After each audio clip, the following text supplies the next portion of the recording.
ஆண்டவருடைய பரிசுத்த நாமத்திற்கு மகிமை உண்டாவதாக. ஒரு அருமையான சாட்சியை நாம் இப்பொழுது கேட்க போகிறோம். கிரீஷ் மோகன் ஒரு இந்து குடும்பத்தை சேர்ந்தவர். அப்பாவுடைய பெயர் மோகன். கேரளா ஸ்டேட் எலக்ட்ரிசிட்டி போர்டிலே ஒரு அதிகாரியாக அவர் வேலை செய்கிறார். வேலையின் நிமித்தம் மூழியார் என்கிற ஒரு இடத்திற்கு ஹைடல் பவர் ஸ்டேஷன்ல இவர்களுக்கு மாற்றம் வந்தது. குடும்பத்தோடு கூட அங்கே போய் அவருக்கு கொடுக்கப்பட்டிருக்கிற குவார்டர்ஸ்ல தங்கினார். அப்பா மிகவும் அன்பானவர், பிள்ளைகளை உயிருக்குயிராய் நேசித்தவர். அம்மாவும் பிள்ளைகளை நன்றாக நேசித்தார். எல்லா நாள் இரவும் அம்மா அவர்களுக்கு கதை சொல்வது வழக்கம். அப்படி சொல்லுகிற பொழுது ஒரு நாள் ஒரு கிறிஸ்தவ மிஷனரியை பற்றிய கதையை சொன்னார். இது கிரீஷை மிகவும் ஆழமாக பாதித்து அவர்கள் மனதிற்குள், அந்த இளம் மனதிற்குள் ஏறி அமர்ந்து விட்டது. இந்த சின்ன பிள்ளை ஒரு நாள் பள்ளிக்கூடத்துல ஆசிரியர் கேட்டார், நீ வாழ்வில் என்னவாக வேண்டும் என்று. ஒவ்வொருவரும் ஒவ்வொரு விஷயத்தை சொன்னார். ஒருவர் மருத்துவராக வேண்டும் என்று சொன்னார், ஒருவர் இன்ஜினியராக வேண்டும் என்று சொன்னார், ஒருவர் ஆசிரியராக வேண்டும் என்று சொன்னார். ஆனால் இந்த கிரீஷனுடைய அந்த வேலை வந்த பொழுது இவன் சொன்னான், 3ஆம் வகுப்பு படிக்கிற பொழுது, நான் ஒரு மிஷனரி ஆக வேண்டும். அப்பொழுது அவனுடைய ஆசிரியருக்கே மிஷனரி என்றால் என்னவென்று தெரியவில்லை. இப்படி காலம் கடந்து போய்கொண்டே இருந்தது. அம்மா விஜயம்மா பிள்ளைகளை கண்ணும் கருத்துமாக பார்த்து கொண்டிருந்தார். நண்பர்களுடைய பழக்கத்தினாலே அப்பா மெதுவாக குடிக்க தொடங்கி இருந்தார். பெரிய பிரச்சனை ஒன்றும் இல்லை. இந்த குடி பின்பு வழக்கமாக மாறி பின்பு வீட்டின் ஒரு பகுதியிலே பக்கத்திலே காலியாக இருந்த ஒரு குவார்டர்ஸ்ல சாராயம் காய்ச்சி குடிக்கிற அளவுக்கு இவர் குடியில முதிர்ந்து போனார். காலையிலேயே குடிக்க தொடங்கி விடுவார். கொஞ்ச காலமான பின்பு இவர்கள் மனைவியை உபத்திரவப்படுத்த தொடங்கினார். எல்லா நாளும் வந்து அடிக்கிறார். பிள்ளைகளை கூட்டிக் கொண்டு நீ எங்கேயாவது ஓடிவிடு என்று எல்லா நாளும் இவர்களை துரத்துவார். இந்த காரியங்களை பக்கத்துல இருக்கிற நண்பர்களிடத்திலே சொன்னாலும் அவர்கள் ஆறுதல் சொன்னார்களே அன்றி அவர்களாலும் ஒன்றும் செய்ய முடியவில்லை. ஒரு காலத்திற்கு பின்பு அப்பாவினுடைய கஷ்டம் தாங்க முடியாமல் போய் விஷம் வாங்கி கொண்டு வந்து தானும் தன் பிள்ளைகளும் அருந்தி மரித்து போக வேண்டும் என்று தீர்மானித்திருந்தார்கள். இந்த நாட்களிலே அங்கே இருந்த கிறிஸ்தவ நண்பர்கள் ஒரு ஜெப கூடுகையை தொடங்கி இருந்தார்கள். மத்தியானம் அவர்களுடைய சாப்பாட்டு வேளையில 1 மணி நேரம் அவர்கள் ஜெபிப்பார்கள். இந்த ஜெப கூடுகையில ஒரு நாளைக்கு வெளியே இருந்து ஒரு போதகரை பிரசங்கிக்கும்படியாக அழைத்திருந்தார்கள். அதற்கான நோட்டீஸ் எல்லா வீடுகளிலும் விநியோகம் செய்யப்பட்ட பொழுது இவர்களையும் வந்து அவர்கள் அழைத்தார்கள். அப்படி விஜயம்மா மிகவும் ரகசியமாக அந்த கூட்டத்திற்கு சென்று கடைசி இருக்கையிலே அமர்ந்து கொண்டார். ஆனால் அன்றைக்குள்ள பிரசங்கம் இந்த சகோதரியினுடைய இருதயத்தை தொட்டது. யோவான் 14ஆம் அதிகாரத்திலே உங்கள் இருதயம் கலங்காதிருப்பதாக, தேவனிடத்தில் விசுவாசமாயிருங்கள், என்னிடத்திலும் விசுவாசமாயிருங்கள் என்ற வார்த்தைகள் எல்லாம் இவர்களுடைய இருதயத்திற்குள்ளே ஆழமாக பதிந்தது. வருத்தப்பட்டு பாரம் சுமக்கிறவர்களே நீங்கள் எல்லாரும் என் அண்டைக்கு வாருங்கள் என்கிற ஒரு வசனத்தையும் சொல்லி அவர் நிறைவு செய்தார்.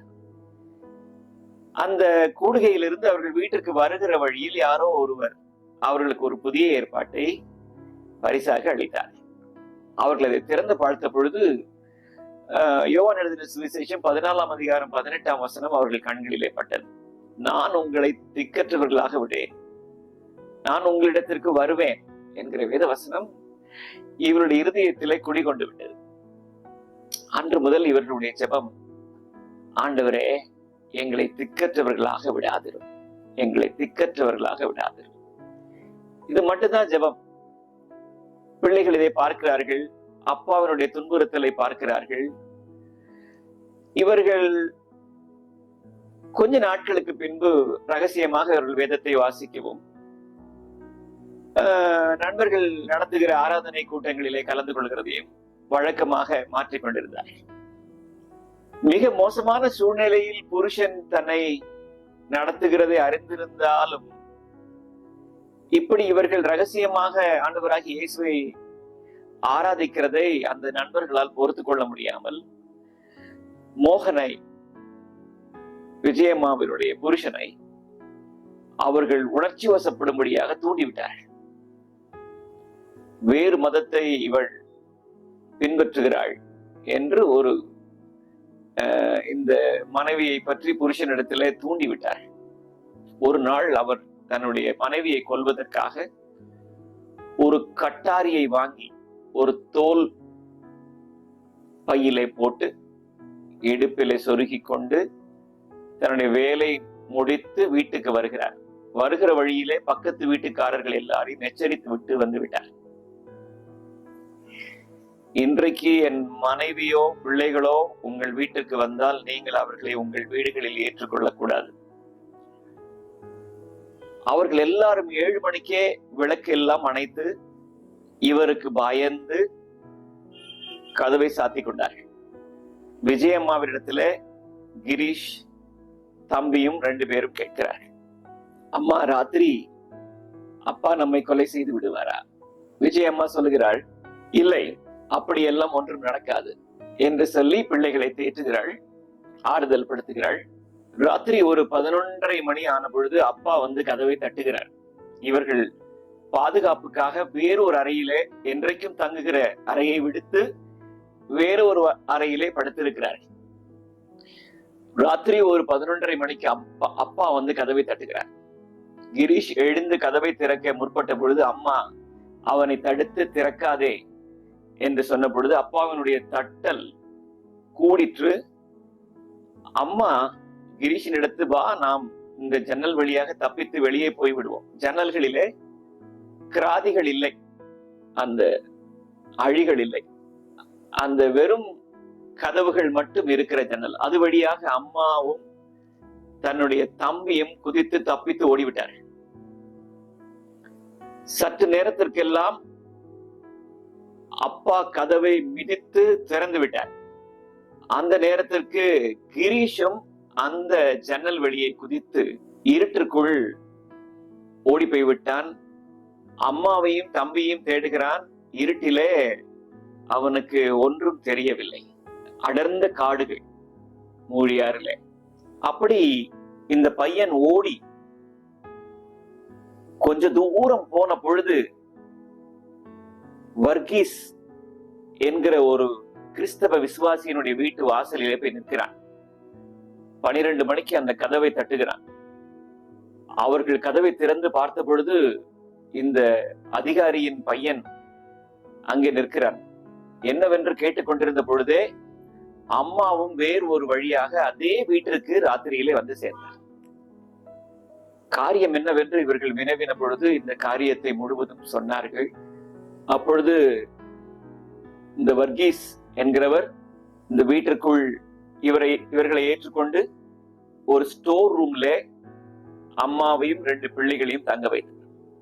ஆனால் ஒரு நிபந்தனை, நாளைய தினத்திலே நீங்கள் இங்கே இருக்கிறதே உங்கள் புருஷன் அறிந்தார், அது எங்களுக்கும் தொந்தரவாகும். அதனால் நீங்கள் நாளை காலையிலே இருக்கிற முதல் பஸ்ஸில மூழியாரை விட்டு நீங்கள் வெளியே போய்விட வேண்டும் என்று சொன்னார்கள்.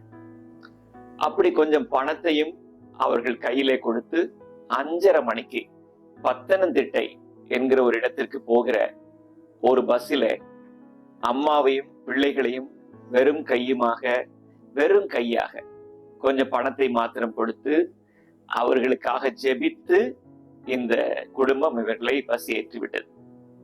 இவர்கள் பத்தனந்திட்டையில வந்து இறங்கி பின்பு வேறு ஒரு பஸ் பிடித்து பீர்மேடு போய் இறங்கி கொடுவாக்கரா என்கிற இடத்துல போய் ஒரு தேயிலை தோட்டத்திலே ஒரு குவார்டர்ஸ்ல வந்து தங்கினார்கள்.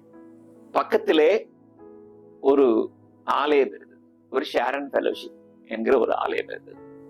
அந்த சபையினுடைய போதகர் பாஸ்டர் எம்டி ஜோஸ் அவர்கள் இவர்களை பற்றி அறிந்து கொண்டார். இவர்களை பற்றிய ஒரு பரிதாபம் அவருக்கு வந்தது. இந்த குடும்பம் இந்த ஆலயத்துக்கு வரத் தொடங்கினது. இவர்களுக்காக அவர் ஜெபம் செய்தார். அந்த தேயிலை தோட்டத்தில் இருக்கிறவர்கள் அதிகமான பேரும் தமிழகத்தை சேர்ந்தவர்கள். அவர்களில் அநேகருடைய பிள்ளைகள் படிக்க போவதில்லை. Pastor MD. ஜோஸ் இவர்களிடத்திலே சொன்னார், விஜயம்மா, நீங்க உங்க பிள்ளைங்களை படிக்க வைக்கிறதுக்கு உங்களுக்கு வசதி இல்லை, உங்கள் நிலைமை எனக்கு தெரியும். கோட்டயத்துல கிறிஸ்தவ ஆசிரமம் என்கிற ஒரு அனாதை இல்லம் இருக்கிறது. அங்கே உங்களுடைய 2 பிள்ளைகளையும் சேர்த்து விடுவதற்கு நான் பரிந்துரைத்தால் அவர்கள் ஏற்றுக்கொள்வார்கள் என்று சொன்னார். விஜயம்மாவனுடைய கண்கள் கலங்கினது. ஆனாலும் போதகர் சொன்னார், நீங்கள் நாளைக்கு ஆலோசித்து சொல்லுங்கள் என்று சொன்ன பொழுது, அடுத்த நாள் விஜயம்மா வந்து பாஸ்டர் எம்.டி. ஜோஸின் இடத்துல வந்து சொன்னார்கள், என் பிள்ளைகளை அந்த கிறிஸ்தவ ஆசிரமத்துல சேர்த்து விடுவதற்கு ஏற்பாடு செய்யுங்கள். அவரும் ஏற்பாடு செய்தார். ஒரு நாள் காலையில பீர்மேடிலிருந்து பஸ் பிடித்து இவர்கள் கோட்டயத்துக்கு போய் அந்த அனாதை இல்லத்துக்கு போய் சேர்ந்தார்கள். 400 பிள்ளைகள் தங்கி இருக்கிற ஒரு ஆசிரமம். அப்பொழுது இவர்களை 2 பிள்ளைகளையும் கொண்டு போய் சேர்த்தாயிற்று. அவர்கள் ஏற்றுக்கொண்டார்கள். பிள்ளைகள் மிரண்டு நிற்கிறார்கள். அம்மா நம்மை இங்கே கொண்டு வந்து விட்டு கடந்து போய் விடுவார்களோ, இனி நாம் அம்மாவுடைய முகத்தை பார்க்க முடியாதோ என்றெல்லாம் இவர்கள் கலங்கி நிற்கிறார்கள். ஆசிரமத்தில் இருக்கிறவர்கள் சொல்லுகிறார்கள், அம்மா 6 மாதத்துக்கு ஒரு முறை நீங்கள் வந்து உங்கள் பிள்ளைகளை பார்த்துக் கொள்ளலாம். புருஷன் இல்லை, இப்பொழுது பிள்ளைகளும் இல்லை, தான் தனிமரமாக போகிறோம் என்கிற கவலை விஜயம்மாவினுடைய இருதயத்தை அதிகமாக ஆட்கொண்டது. இவர்கள் பிள்ளைகளுடைய கரங்களை பிடித்துக் கொண்டே நிற்கிறார்கள். கிரீஷுக்கு ஏற்கனவே வலது கை சின்ன வயதிலே கொடுத்த ஒரு தவறான மருத்துவ சிகிச்சையின் மூலமாக முற்றிலும் தளர்ந்து போயிருக்கிற ஒரு கை. இப்படிப்பட்ட ஒரு பிள்ளையையும் விட்டு விட்டு செல்வதற்கு அம்மாவுக்கு பயங்கர வருத்தம். இப்படி ஒரு நேரம் ஆன பொழுது அந்த ஆசிரமத்தினுடைய அலுவலர்கள் விஜயம்மாவிடத்தில் சொன்னார்கள், அம்மா, நீங்கள் இன்று ராத்திரி வேண்டுமானால் இங்கே தங்கிக் கொள்ளுங்கள், இதற்கப்புறம் நீங்கள் புறப்பட்டு பீர்மேடு போய் சேர முடியாது என்று சொன்னார்கள். ராத்திரி விஜயம்மா தன்னுடைய 2 பிள்ளைகளோடு கூட அங்கே தங்கி இருக்கிறார். மைத்ரி என்கிற ஒரு ஆசிரம பகுதி, 4 பிளாக்ஸ் இருக்கிறது. அதுல ஒரு பகுதிக்கு பேர் மைத்ரி. அடுத்த நாள் காலையில இவர்கள் புறப்பட வேண்டிய நேரம் வந்த பொழுது விஜயம்மா போய் அந்த ஆசிரம அலுவலர்களிடத்துல கேட்டார், நானும் இங்கேயே தங்கிக் கொள்ளலாமா என்று கேட்ட பொழுது அவர்கள் மறுத்தார்கள். இன்னும் கொஞ்சம் தூரத்திலே உங்களை போன்றவர்களுக்கு ஒரு விடுதி இருக்கிறது, நீங்கள் அங்கே வேண்டுமானால் தங்கிக் கொள்ளுங்கள், ஆனால் பிள்ளைகள் இருக்கிற இடங்களிலே தங்க முடியாது. சற்று நேரம் யோசித்த அந்த அலுவலர்கள் சொன்னார்கள், இங்கே சமைத்து கொடுத்து கொண்டிருந்த இந்த மைத்ரி பிளாக்கில உங்கள் பிள்ளைகளை கொண்டு வந்து சேர்த்து இருக்கிற இந்த பிளாக்கில சமைத்து கொடுத்து கொண்டிருந்த ஒரு சமையல்கார அம்மா 2 வாரமாக வீட்டிற்கு போனவர்கள் வரவில்லை. நீங்கள் இங்கே சமையல்காரியாக வேலைக்கு சேர்ந்து கொள்வதென்றால் நாங்கள் உங்களை ஏற்றுக்கொள்கிறோம் என்று சொன்னார்கள். மிகவும் சந்தோஷமாக அந்த 60 பிள்ளைகளுக்கு தன்னுடைய பிள்ளைகளையும் சேர்த்து அவர்கள் சமைக்க தொடங்கினார். கிரீஷ் அம்மாவுக்கு உதவி செய்வான். இப்படி மோசையை வளர்ப்பதற்கு அம்மாவை அழைத்து கொண்டு வந்தது போலவே இந்த ஆசிரமத்தில் இந்த தாயாருக்கும் வேலை கிடைத்தது. தன்னுடைய 2 பிள்ளைகளையும் தன் கைகளாலே சமைத்து போட்டு தங்குவதற்கு ஒரு இடமும் கிடைத்தது. பிள்ளைகள் படிக்க தொடங்கினார்கள். ஒரு நாள் அலுவலர்கள் சொன்னார்கள், பக்கத்திலே ஒரு ஆலயம் இருக்கிறது, கோட்டயத்துக்கு பக்கத்திலே கன்னிக்குழி என்கிற இடத்துல. அங்கே வேணுமானால் நீங்கள் ஞாயிற்றுக்கிழமை காலையில 10 மணி முதல் மத்தியானம் 1 மணி வரைக்கும் நீங்கள் ஆலயத்திற்கு போய் வர்றதுக்கு உங்களுக்கு நாங்கள் அனுமதி தருகிறோம். இவர்களுடைய ஜெபத்தை எல்லாம் பார்த்துவிட்டு அங்கே போய் விஜயம்மாவுடைய ஜெபம் ஒன்றே ஒன்றுதான், ஆண்டவரே, என் புருஷனை மறுபடியும் எங்களோடு கூட கொண்டு வந்து சேர்த்து கொள்ளும். இந்த ஒரு ஜெபம் தான். 6 வருடங்கள் கழிந்து போயிற்று. கிரீஷ் இப்பொழுது 10ஆம் வகுப்பு படித்துக் கொண்டிருக்கிறார். 6 வருடத்திற்கு பின்பு ஒரு அழுக்கான வஸ்திரம் உடை உடுத்தி இருக்கிற ஒரு நபர், தாடியெல்லாம் வளர்த்து ஒரு மிகவும் நைந்து போன ஒரு நபர் இந்த ஆசிரமத்தினுடைய வாசலிலே வந்து கேட்கிறார், விஜயம்மா என்று யாராவது இங்கே இருக்கிறார்களா? அப்பொழுது அங்கிருந்த பிள்ளைகள் இவரை அழைத்து கொண்டு போய் காண்பித்த பொழுது விஜயம்மாவுக்கு தன்னுடைய புருஷனை அடையாளம் கண்டுகொண்டார். பிள்ளைகளுக்கு அப்பாவை அடையாளம் தெரியவில்லை. அப்பொழுது விஜயம்மாவை பார்த்தவுடன் மோகன், விஜயம்மாவுடைய புருஷன், நீ அறிந்த அந்த ஆண்டவர் எனக்கும் தேவை. என்னுடைய கடந்த காலத்திலே உங்களுக்கு இழைத்த எல்லா துன்புறுத்தல்களையும் எனக்கு மன்னித்து விடுங்கள் என்று மனைவியினிடத்திலே வந்து மன்னிப்பு கேட்டார். இதை அறிந்த ஆசிரம அலுவலர்கள் வந்து இவர்களை பார்த்து இந்த குடும்பத்தாரை பற்றி அவர்களுக்கு மன இரக்கம் உண்டாயிற்று. அவர்கள் சொன்னார்கள், இன்றைக்கு ராத்திரி வேண்டுமானால் மோகனன் இங்கே தங்கிக் கொள்ளட்டும். அன்று இரவு கிரீஷ் சொல்கிறார், எந்த பயமும் இல்லாமல் நாங்கள் இருவரும் எங்க அப்பாவினுடைய 2 கைகளின் மேல், அடுத்த நாள் அப்பா போய்விட்டார். போய் கோட்டயத்துக்கு பக்கத்துல இருக்கிற பள்ளம் என்கிற ஒரு இடத்திற்கு கேரளா ஸ்டேட் எலக்ட்ரிசிட்டி போர்டுல ஒரு டிரான்ஸ்பர் வாங்கி அங்கே கடந்து வந்தார். ஆண்டவரை ஏற்றுக்கொண்டார், ரட்சிக்கப்பட்டார், ஞான ஸ்நானம் எடுத்துக்கொண்டார்.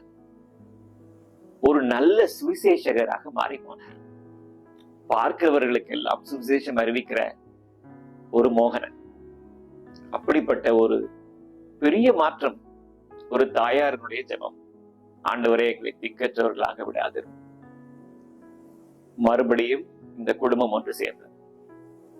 கொஞ்ச காலத்துக்கு பின்பு நல்ல ஒரு வீடை இவர்கள் கட்டினார்கள். கோட்டயத்திலே இன்றைக்கு இந்த குடும்பத்தை ஆண்டவர் வைத்திருக்கிறார், சிங்கவனம் என்கிற இடத்துல. அது மாத்திரமல்ல, தன்னுடைய சின்ன வயது ஆசை, தான் ஒரு மிஷனரி ஆக வேண்டும் என்று அந்த ஒரு சின்ன பையன் சொன்ன ஒரு வார்த்தையை கர்த்தர் கனம் பண்ணி இன்றைக்கு ஃபெய்த் மிஷன்ஸ் ஆஃப் இந்தியா என்கிற ஒரு மிஷனரி ஆர்கனைசேஷனை நடத்துவதற்கு ஆண்டவர் இவர்களுக்கு கிருபை பாராட்டியிருக்கிறார். ஒரிசாவில் அநேக மிஷன் ஸ்டேஷன்ஸ் இவர்களுக்கு இருக்கிறது. நல்ல ஒரு அனாதை ஆசிரமத்தை நடத்துவதற்கு ஆண்டவர் அவர்களுக்கு உதவி செய்திருக்கிறார். ஃபெய்த் பைபிள் சர்ச் என்கிற ஒரு சபையையும் இவர்கள் நிறுவி நடத்துகிறார்கள். மலையாளத்திலே கிறிஸ்தவ உலகத்திற்கு 67 பாடல்களை கிரீஷ் மோகன் கொடுத்திருக்கிறார். அப்பா சில வருடங்களுக்கு பின்பு மரித்து போனார். அம்மா அவர்களோடு கூட இருக்கிறார்கள். தம்பி அமெரிக்காவிலே குடும்பமாக சந்தோஷமாக வாழ்ந்து கொண்டிருக்கிறார். நம்முடைய ஆண்டவர் நம்முடைய இருதயத்தின் வாஞ்சைகளை அறிந்திருக்கிறார். ஆண்டவர் வாக்கு பண்ணினவர், மாறாதவர், திக்கற்றவர்களாக விடேன் என்று சொன்னவர் இன்றைக்கும் இந்த குடும்பத்தை ஆதரித்து அநேகருக்கு பெரிய ஆதரவாக வைத்திருக்கிறார். கர்த்தர் உங்களை ஆசீர்வதிப்பாராக. ஆமென்.